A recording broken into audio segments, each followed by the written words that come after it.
Some viewers may find the following video disturbing. Viewer discretion is advised. Hey everyone, welcome to the discussion for The Last Bastion, which is once again a re-implementation of Ghost Stories, which years ago I had done on the channel, and did not care for the game then, and so I was like, oh, maybe they, streamlined, maybe they changed a bunch of stuff for this new implementation. I will say, I do much prefer the theme of this one over Ghost Stories. That one was just, what was it? It was like Shaolin monks fighting spirits. It was unique, I guess. It was a unique theme. But overall, this is pretty much the exact same type of game, and I do not like it. I do not like this game really one bit, even though we actually won on the hardest difficulty on Heroic. Maybe missing, there's so many. I think there were a icons. couple things we might have accidentally cheated. Yeah, but it was truly accidental. At the end of the day, it's like I've played this. I played Ghost Stories multiple times. It did come down to the wire with 2 cards, and really, I think everyone had almost around 2 health. It's just not a game that I enjoy, because to me, it's difficult because it's random. Mm-hmm. And I don't like games like that are difficult. I like to be able to have the game actually be designed in a way that it's clever, and you have to be either more clever or more strategic than what is coming at you. This, because we played it once before on normal and lost. Yeah. And it was close, but... It was close, yeah. And so, I guess you could say the game is balanced, that you don't get blown out of the water, one way or the other, so it kind of comes down to it. But I don't like struggling the game's not necessarily that long, but I don't like struggling for 45 minutes, and then I'm still unsatisfied. Even winning the hardest difficulty, it was frustrating all the way till the very end for me. So by the time it was over, I was just like, thank God. Anyway, let's move on. Brett, what do you think? What do you think of Last Bastion? Largely agree. It's interesting in that this type of theme, typically there's the heroic medieval type of adventurer theme fighting off the monsters. Yeah. There's usually a mechanic where you can upgrade or get improvements. Yeah. And in this, it is just a slow grind to oblivion. Yeah. And the only question is whether you survive. Right. It is strictly a survival game. Mm-hmm. And because nothing really changes, because you don't get more power, there's a lot of strategy, but there's so much randomness that they're both ratcheted up. Yeah. And you don't feel like you're in control like a strategic game. Yeah, I completely agree, because the randomness, it's not like that this game is tiered, where... Okay, the beginning it's weaker monsters, then it's harder monsters, then it's the warlords, It's the entire deck of enemies, you just shuffle them. And it's like, very beginning of the game, we got all the level 4s. Granted, there's not a ton in here. No. And they are a problem when they do show up. Yeah. And you are rewarded whenever you destroy those. And there are ways to just completely wipe them. But it's usually at a cost. Yeah. So it's like, okay, well, that one's really a problem. The benefit of killing it naturally isn't that big of a deal right now, so I'll spend a heart to just get it off the board. Mm-hmm. That's kind of where the strategy comes in. Yeah. There's very few tiles on here, though, that I ever feel are actually useful. The one of moving monsters around is... I don't really care about. I never think that tile and the net tile are better in place of combat. Right. I'd much rather have Twin Dolly move there and roll dice than be like, oh, I'm going to place the net. Those seem so situational, where it's like, oh, shit, we're going to lose if that Grasp of Evil tile gets placed. Okay, better run here and place that on that token so it doesn't activate. Yeah. And I see that. I see that is an option. But it's like, well, that's not till Red's turn anyway. Yeah. So how about we'll just move and kill it. Yeah, let's just get rid of it. Yeah. Instead of putting off whatever bad effects it might have. Exactly. Even when the board was overwhelmed, we still didn't really even think about, let's block that one thing that could go wrong. Exactly. It's like we could potentially kill 2. Granted, just like Ghost Stories, there's the colored die and then the wild. I feel like it's been a long time, but I feel like Ghost Stories had a similar thing where all the colors or all the banner weakens all of one color. Yeah. And that was the biggest way to remove warlords by the end of it, because they're so hard. Like the archdemon where it's 5, it's you can't actually kill that with dice. You have to weaken it. You have to have the equipment to do so. But once again, that's all random too. Oh, we killed this demon, that lets us get a token. What token do we want to get? Yeah. Oh, there's a lot of blue out, I guess. Right now, we know what it is. Yeah. When the next 2 cards come out, it could be totally different. Exactly. And so you essentially waste it. For me, it always just feels like you're wasting turns. You're playing catch up. Yeah. Oh, okay, I killed that. The only time I ever feel like there is some strategy is when you use your call to arms. Mm-hmm. It's I'll use this one time to change that banner, so now I can kill these 2 reds with no matter what. Yeah. And there are, thankfully, ways to get them back. Yes. So it's not just a single shot as it is in many games. That is true. But for example, I used mine pretty early. Mm-hmm. Never got it back. Never got it back because you didn't happen to be the one to actually do much. Kill the powerful ones. Kill the powerful ones. Yeah. It's Twin Dolly kind of. It also depends on the characters in the game. Yeah. And this is something that's pretty common in a lot of cooperatives. Pandemic is one of those where it's if you don't have the medic, you're going to have a rough time. Mm-hmm. There is that staple character. And the characters that we had the last time, we had him, we had Arn, and him with his equipment generation is just too good. Yeah. Twin Dolly, I felt like was better in that one, but that was also very situational on where the monsters were coming out. Yeah. And then we had Elmer, and I always felt that he was useless. Maybe he was being good, we just didn't see the strategic moves of him being able to pop someone in the middle so they were free to do anything.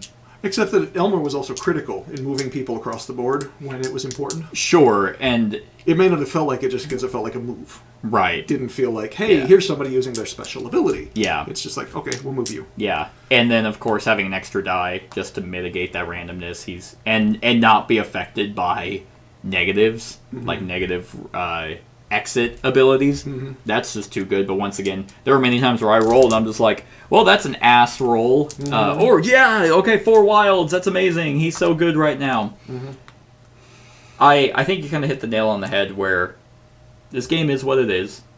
It's you don't power up. Right. Right. You don't feel like you're getting better the more experience you have. Yeah. You feel you're actually getting worse. You're getting in a worse position. You're getting fewer resources. Mm-hmm. And your experience means nothing. Right. Because it's still random what's going to come up. Exactly. It's not even so much random that the deck is random, which is already kind of a problem for me, but the dice. It's just so frustrating because you get to do one move and one action. Yeah. And it's okay, well, I really need tokens, but I'm going to move here and attack, and let's hope I get a black and a couple green, and I didn't get either. And now I just wasted my entire turn. Yep. And to me, that feels like a cheap difficulty. It's there's nothing special about my character except for the fact that he gets this extra die, but that's not really an ability in my opinion because it results heavily on luck. Yeah. Now I am going to say that there's a lot I do like about the game. Okay. A lot of factors, a lot of the individual character powers. Yeah. And there are a lot in this. I think 8. Yeah, 8 in total. And they're well thought out. Each of them is powerful in one particular way. Mm-hmm. So again, it has to work together. It does, yeah. We had Feng Li last time, and she had the ability to reroll. Right. Which is huge. Yes. I would have much rather... but who knows? It's okay, what if we had her instead of Twin Dolly? Yeah. But you can also lose those abilities without warning. Yeah. And without any ability to do anything about it. Like using a call to arms to prevent that one thing. Yeah. That would also be an interesting choice. But, as stacked against the heroes as all of this is, and again, as it is a grinding down endurance game, it is not a triumphant, happy game. At the end, it is kind of exhausting. Mm-hmm. I will say, though, that the times that I've played, it really has come down to a really tense, are we going to win? It could go either way, roll the die, but it doesn't feel like a happy, exciting tension. Like I get from Pandemic. Yeah. Or a bunch of games. Like, yeah. It's really close. Are we going to do it? Are we gonna right. Do it? Yeah, like Pandemic. What can we do differently? Yeah, Pandemic and Aeon's End I've had both those moments where it's like, okay, there's 2 cities on top. Mm-hmm. Like, if it's Tokyo, we'll lose. If it's not, we'll win. And it's like, yay! Yeah. But there's also multiple ways to mitigate, like, the randomness in Pandemic. Oh, forecast. Let's look at the top 6. Okay, we organize those. Boom. Okay, here are your next 2 cards. Here are yours. So by the end of your turn, we have to clear this. There's lots of ways to deal with that. Aeon's End, so many times comes down to the wire of, okay, because the initiative deck, it doesn't go you, then the monster, you, then the monster. It's a deck. And so you shuffle that, and it's like, okay, if it's any one of us, we'll kill the monster. If it's him, he'll kill us and we'll lose. And that's fun because you're building up to that tension. Mm-hmm. Here, it's just like, not that in any way. No. There was never a time, I mean, it comes down to, okay, if I roll well, then we'll kill the last warlord. But you're beat up the entire time that you're just like, oh, okay, I actually killed it. Mm-hmm. Like, that's how I felt. It was like, okay, you had the 2 tokens, that was weak, and I rolled a wild and a red. Yeah. And it's like, oh, yeah, all right, we did it. Yeah. Guess that was that. I mean, the problem with an endurance test, where there's no rising and falling action, is at the end of it, you've just endured. Yeah. The triumph is, that was over. Yeah, good. Now we don't have to deal with that anymore. Whew. And some people might like that. They might, because I'm not as big a dice person as I was. They might love, okay, I need to roll 3 reds. Yay! Like, they get it, and it's like, oh yeah, wow! And frisbee the thing, rip the card in half. You just really get into it. I don't feel that way while playing this. Yeah, I mean, it feels like to me that the designers put a lot of time and effort and thought into putting a lot of good polish on a fundamentally flawed concept. Yeah, I think it's also the same designer. Ghost Stories as Ghost Stories? Probably. Let's see. Because I think it's the same company, Repos. It's the same game. It is the same game, just different theme. Yeah, Antoine Bauza. He did Ghost Stories. Okay. Just there's one character who can mitigate dice, unless there's someone. I mean, because we haven't played this game like a ton. I haven't played all the characters. You haven't played all the characters. We've played almost all of them. So Teagan, he can not move and remove a Grasp of Evil instead. That's his ability. Okay. But that's still totally situational. You have no control over it. Right. Milfar, she can place a token. It's her enchantment token. It just basically... it reduces its resistance by 1. And then Syndra, she can use the action of the Bastion and enter combat. See, that's just gross. That's it's like, yeah, why wouldn't you ever not put her in? But, well, that depends on the random layout of the board. Sure. And the semi-random distribution of the monsters. Is she in the spot where she wants to fight? But even then, all of these tiles are good. Yeah. So, not having to choose between one or the other, it's just like, okay. Like, there's almost always going to be a monster somewhere.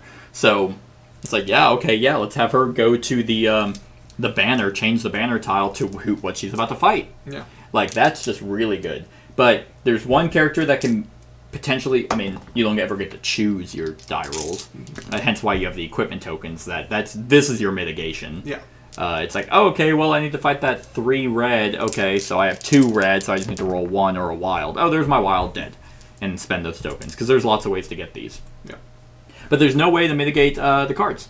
Right. This entire deck is literally random. And I mean, it's cool thematically. Yeah, you're in this castle. I mean, and even then, you have the nice puzzle outline to keep it all tight and everything's nice and organized. But there's really no way to... Okay, it's like, okay, we get to look at the top 3. All right, we have 2 yellow, and we have a good 3 green coming up. Just none of that. Yeah. So really, it's a... And I'll even point out, it didn't come out in this playthrough, but it has in the past, is the fact that a character can be killed. Yeah. And then revived. Yep. But they come back weaker. Yeah, they come back with their... they the don't have slow their grind ability. down to nothing. Yeah. So I like the mechanic, but it's fundamentally flawed in that you don't come back better. Yeah. You don't come back the same. Yeah. You come back weaker. You almost come back... You come back really as just... a normal schlub. Like a pawn. Yeah. Like, okay, hey, you get to roll dice. That's or activate a tile. You're the only thing that made you unique is now gone forever, and it also takes someone's turn to go back and heal you. Yep. So which, in the meantime, everything else is crumbling around you. Yeah. So it's one of those. I think they thought about how to mitigate and how to polish up this one thing that's still got a fundamental flaw.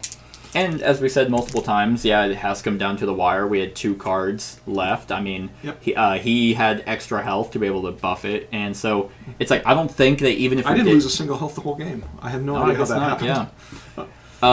Yeah. I mean, it's all very, very situational, and whether it's like I'm not saying that this game is unbalanced. Right. I'm just saying it's not fun. Yeah, that's what I'm saying too.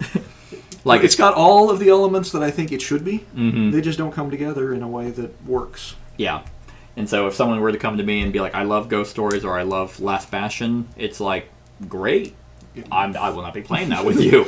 I hope you and whoever enjoys if you love dice chuckers and this game isn't really one to be taken seriously. The first time we had played it again, I was just like, fuck this game. I hate it.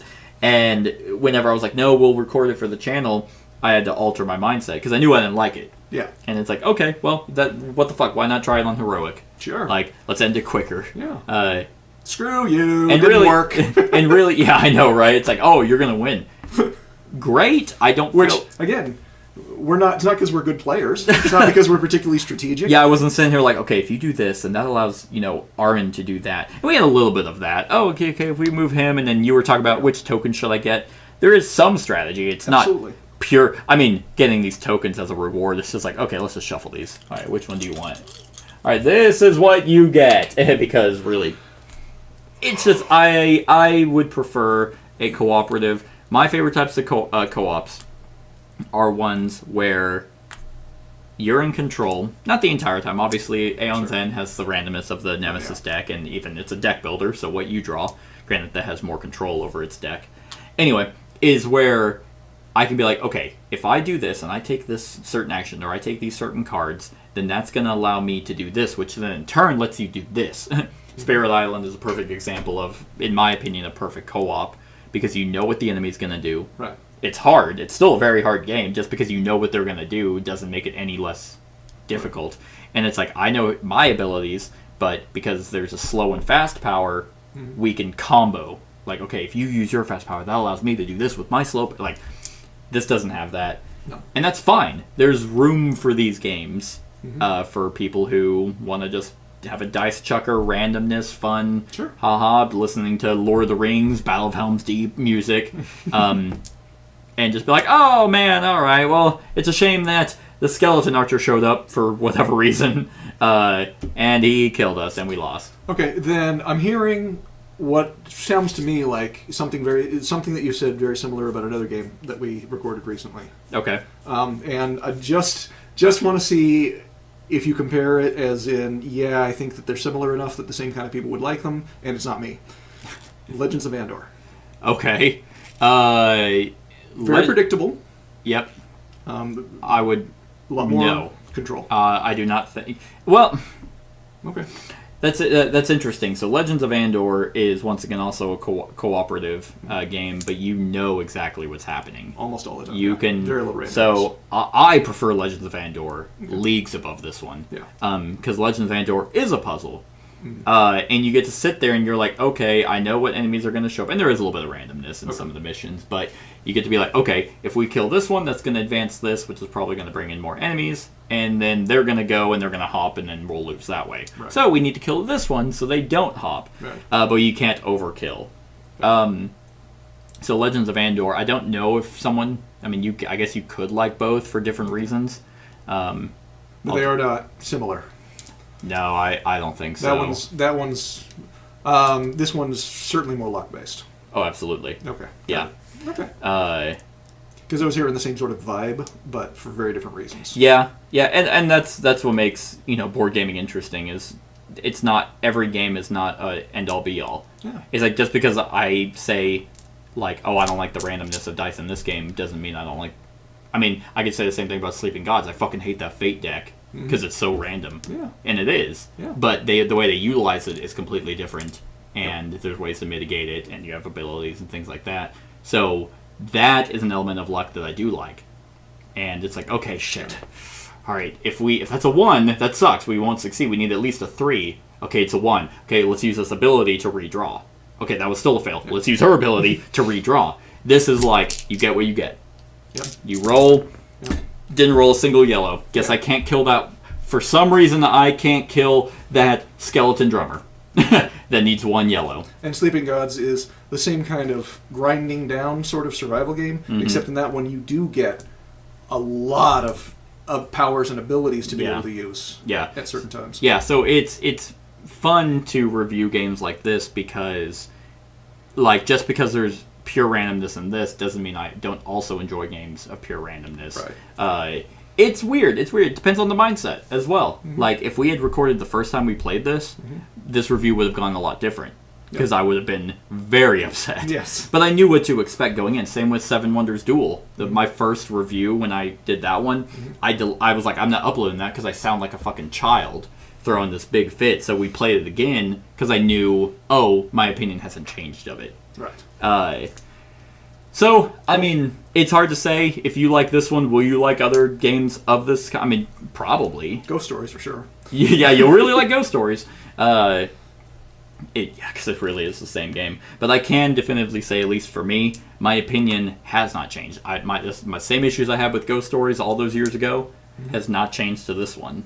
Still holds true that everyone's like, this game is so brutal. It's like, yeah, because you have no control over anything in the game. Yeah. It's like Robinson Crusoe is a very difficult cooperative game, but that's through choices you made, and you have control in workers. Yeah, there's luck by the dice in there, but chances are you'll most likely succeed. There's just different ways to make games hard, and the lazy way is to have a 1 in 6 chance. No, you have a 1 in 3 chance of killing something.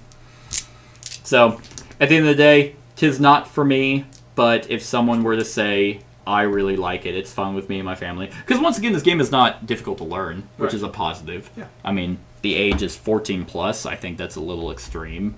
I mean, every kid's different, but and it's not like graphic. It's not like there's like boobs and dicks everywhere. Not everywhere, just a few. Not everywhere. I mean, especially with Kazgan. I mean, he's packing. But yeah, you could play this with probably a 10-year-old, hell, even maybe an 8-year-old. Yeah. And a good strategic thinker. Yeah. Even then, the only thing that makes this game annoying is the icons, but you have a booklet of that. Yeah, and you see them often enough that there's only a couple of them that popped up, and it was like, oh, okay, what was that one again? Oh, okay, yeah, no, okay. And you just quickly find it and you move on. Yep. So it's quick, easy to learn, dice chucker. Yep. Don't take it too seriously, because if you do, you will get upset. This is not a strategy game. No. So, and apparently heroic is pretty easy. Well, it's not easy, but yeah, 3 warlords. Well, but I mean, so to me that says we lost at a normal level, and then we won at a heroic level, and we don't even know what we did differently. Yeah, and we didn't fundamentally do anything differently, so that just goes back to it's luck. It's probably going to be really close either way. Yeah. Ultimately, the choices that you make have very little influence over the final outcome. Yeah, because obviously you don't choose the way these tiles are laid out. Right. In fact, I thought it was going to be a lot more difficult having the banner not in the middle. Right. And it wasn't. With Trap, we got lucky with what it killed. Yeah. Because once again, you have no choice. I mean, you get to place it wherever. We did once, and then once we didn't. Oh, well, we knew where to place. Yeah, you're right. Yeah. Once we got. We knew where to place it, where it's like, okay, it's not going to be whatever green pops up. It's going to be, if a blue shows up and it's really bad, we have some options. And there was decisions like that. We did not pick our characters. Completely randomized that. Yeah. And then the order they went, it's like, oh, okay, let's just put them around the table. Yeah. Yeah, and obviously we don't pick the warlords. Yeah. So the way that they come in through the deck, it's like, yeah, we had 2 cards left. Chances are someone would have died. That doesn't automatically end it, but once you can't draw warlords, you lose. Yeah. And yeah, so that's another good example. Is we didn't do anything fundamentally different. We had to. It should have been harder, but we ended up winning. Yep. So yeah. All right. On a scale of 1 to 10, Brett. I'll say 5. Yeah, that's where I'm at too. Yeah, I mean, I would play it with a group of people that wanted to. Yeah. Would never play it solo. Yeah, controlling 4 people. Yeah, I just don't want to. Yeah. I don't have any desire to. But I would have fun with other people. Mm. I would not have fun just playing it. Gotcha. I'm gonna give it a 5 as well. I do think it's an average game. It's well put together. It came down, to the good wire. Production. Yeah, good production. Yeah. All the build quality is very nice. It really has everything going for it for people who do like this kind of game, and I just personally don't. So I'm not gonna fault it just because of my own personal taste and be like, it's a fucking 3, because it's not. But at the end it was of the, last time you played. yeah, but that was once again a mindset thing. I heard. It's like I was like, oh, it's a new game. It's years later. It's 10 years later when it came out. No, probably 12. I think it came out in 2020. Whereas Ghost Wars came out in 2008. Yep. But the difference is, I would not play this again. Okay. Like, if someone were like, I would literally rather do anything else than I'd probably punch the people who. No, what the fuck you say to me? Playing Last Bastion? I'd rather play Ghost Stories. They're like, what? It's the same game. Ooh, don't you say that. The artwork is totally different. Yeah, and it's fantasy, and it's a cooler theme. So yeah, that's our thoughts on Last Bastion. Let us know what you think of the game in the comments below. Other than that, like, comment, share, and subscribe, and have a wonderful whatever time of day it is for you. Hey everyone, thank you for watching, and I really hope that you enjoyed the video. If you would like to see more of my content, go ahead and click that subscribe button and the bell to be notified whenever I upload any new content. If you feel like supporting the channel, you can go ahead and click that Patreon link to be taken to my Patreon, and any help is truly appreciated. Other than that, stick around for any other run-throughs or reviews or cool top 10s or whatever I feel like putting on. Other than that, like, comment, share, and subscribe, and have a wonderful whatever time of day it is for you.